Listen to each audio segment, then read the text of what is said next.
여러분 안녕하십니까? 2022년 6월 24일 금요일 좋은 아침입니다. 오늘 매일 한절 큐티 본문 말씀은 사무엘상 30장 21절부터 30장 30절까지 말씀입니다. 말씀의 제목은 은혜의 원리입니다.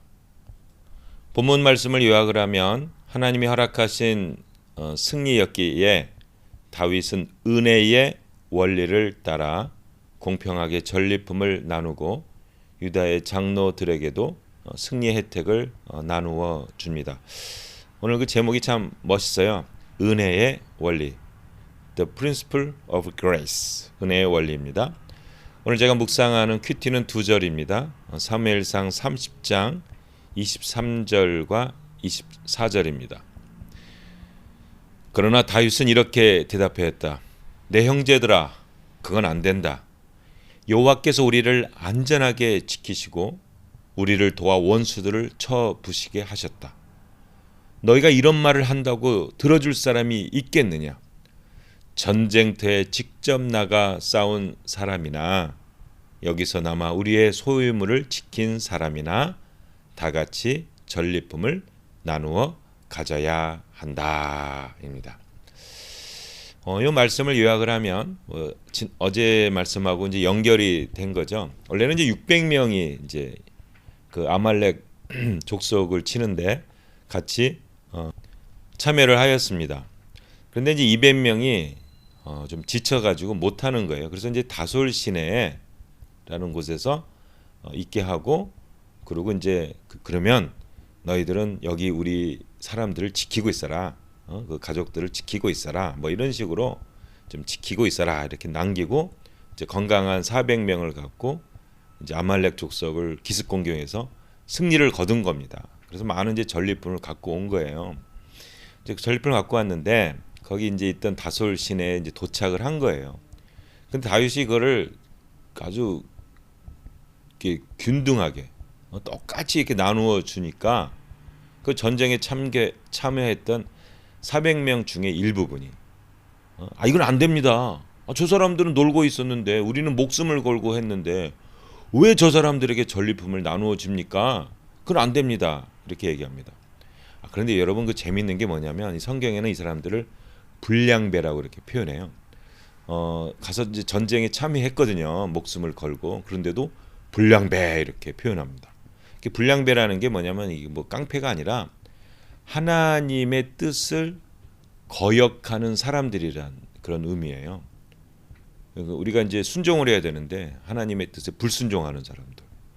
아니 놀고 하여튼 뭐 있던 사람들한테는 전리품을 주고 목숨을 걸고 싸운 사람들. 그거를 세상적인 원리지 않겠습니까? 그 일한 사람만큼 일한 만큼 받는 게. 그래서 반대했는데 성경에서는 그 사람들을 불량꾼, 하나님의 뜻을 어기는 사람들 이렇게 합니다. 이제 그런 사람들에게 다윗이 이제 대답하는 내용이 오늘 제가 받은 두 절입니다. 내 형제들아, 그건 안 된다. 여호와께서 우리를 안전하게 지키시고 여호와께서 우리를 도와 원수들을 쳐부시게 하였다.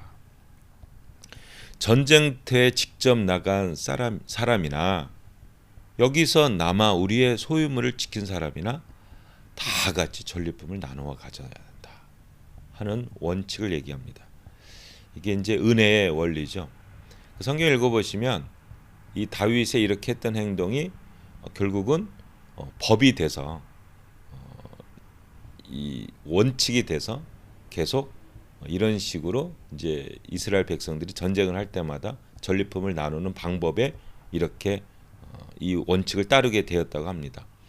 그리고 이제 이 나머지 또 남은 전리품을 그 주위에 있는 지역의 장로들에게 이렇게 또 보내줘요. 다윗이.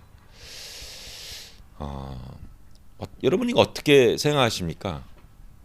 맞는 생각이라고 생각하세요? 요 비슷한 원칙을 예수님이 설명한 내용이 나와요. 이게 마태복음 20장 1절부터 16절입니다. 이게 이제 포도원의 품꾼들인데 선하신 하나님의 은혜로운 계산법 비슷한 거죠. 은혜로운 원리입니다. 이제 일을 못 하고 있는 사람들이 있어요. 새벽에 이제 이렇게 거기 뭐라고 그러냐, 하여튼 뭐 그렇게 이제 거기 이제 인력들 이렇게 놀고 있는 사람들을 그 포도원 주인이 5시에 가서 너 일할래? 예. 그럼 내 한 달란트 주겠다 해가지고 새벽 5시에 오고 시간마다 가죠. 6시에 7시 시간마다 가는데 이제 12시간 일이었나 보죠. 저녁 이제 5시에 이제 일이 끝나는 거예요. 근데 이제 4시에 마지막 1시간 전에 가서 또 놀고 있는 사람이 있어요. 그래서 너 품꾼 너 일할래요? 그랬더니 예, 일하겠습니다 해서 이제 1시간 남겨놓고 데려와서 이제 일을 한 거예요. 그럼 이제 새벽 5시부터 왔던 사람이 머리를 굴린 거죠. 야, 이제 늦게 온 사람부터 주기 시작하는데 한 달란트씩을 이렇게 주는 거예요. 이제 맨 처음에 왔던 사람은 야, 저 사람 1시간 일했는데 한 달란트 받으니까 나는 오늘 12시간 일했으니까 12달란트 받겠다 이렇게 생각했는데 똑같이 한 달란트를 준 거예요, 주인이. 그래서 불평을 합니다. 아니, 주인님, 저 사람은 마지막 1시간에 와서 한 달란트, 나는 12시간이라 했는데 왜 한 달란트밖에 안 주세요? 이거 불공평합니다. 이렇게 얘기합니다. 근데 주인이 얘기한 내용이 뭐냐면 내가 너 한 달란트 준다고 약속하지 않았느냐? 그 약속대로 했다. 주는 건 내 마음이다. 하면서 이 하나님의 은혜로운 계산법을 얘기합니다. 이게 천국의 원리라는 거예요. 이게. 그러면서 그 누가복음 그 17장 7절부터 10절에 보면 무익한 종애라는 그런 또 비유도 예수님께서 하세요. 너희들은 일을 하더라도 그러니까 내가 너를 노예로 삼았으니까 일을 하더라도 저는 무익한 사람입니다. 제가 한 게 무엇이 있습니까? 하는 어떤 그 은혜의 원리를 이렇게 예수님께서 설명을 하십니다.